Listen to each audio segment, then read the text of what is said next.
क्या बात है रवि किशन। हम डोनाल्ड ट्रंप को अमेरिका में भेजेंगे कि आपकी कैदियों को यहाँ उत्तर प्रदेश भेजिए, हम सुधारेंगे उनको वापस।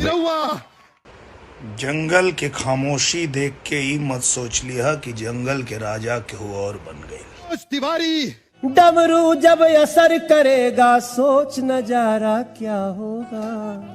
केसरी लाल यादव अगर हमारा बारे में जान जाइबे ना तो 4 इंच 24 सेंटीमीटर। ये सेलिब्रिटीज के नाम कम, साइकिल स्टैंड के ठेकेदार के नाम ज्यादा लगते हैं। कुछ भी ओ भाई बेटा जी आप लोग ऑडियंस को बताओ इस एपिसोड में या हमारे भाई को रोका तरह से बोले का हम ऋतिक रोशन को लाने वाले थे, ध्यान रखना कौन नाम है मेरा क्या सलाह का नहीं था। लेकिन फिर वो जितना पैसा लेता है ना उस पैसे में ये चारों पूरे साल आएंगे, इसलिए इनको बुलाया है। हमको जिंदा मत छोड़ो सालो, हम कोई मंदिर का घंट। अमिताभ बच्चन साहब, objection Aamir milord. Sir Aamir Khan. हाँ बोलिए सर। देखिए हो सकता है उतने पैसे में एक कलाकार आए और हम नहीं आपने फंबल मार दिया, कुछ नहीं होगा। 4 पिलर्स हैं, अमिताभ बच्चन साहब, शाहरुख खान, आमिर खान और सलमान खान। जो पिलर्स हैं वैसे ही भोजपुरी फिल्म इंडस्ट्री के ये चारों बंबू हैं। मैंने पिलर्स क्यों नहीं कहा, अब हीरो के हिसाब से बंबू ही कहूंगा इनको।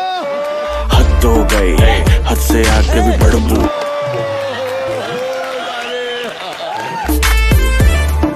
वेरी गुड क्या बात है।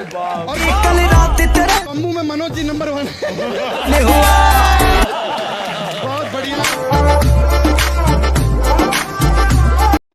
केसारी बाबू कैसे हैं? ताजा गरम जब लिट्टी चोखा खाते हैं तो झूठ तो बोल नहीं सकते, तो अब हम वो मंगवाते हैं और फिर हम आपसे कुछ सवाल। बढ़िया। और कैसा चल रहा है कारपेंटर का काम? बहुत बड़े सुपरस्टार है केसारी लाल यादव। अरे गलत मत समझो यार, इन्होंने फ्लैट लिया है, वहाँ पे कारपेंटर का काम चालू है। भोजपुरी के एयरपोर्ट से हमने भरी उड़ाने हैं, इसलिए तो यहाँ पे वर्कर ढूंढ आया हम आपके जैसा। अरे क्या डर है जब मेरे साथ भैया मेरे सलमान हैं। मामूली जगह फ्लैट नहीं लिया है, मालूम है कहाँ लिया है? अमिताभ बच्चन के बंगले के सामने जो 25 माले का टावर है ना, उससे 2500 किलोमीटर दूर बिहार में। बेपना प्यारी करते गए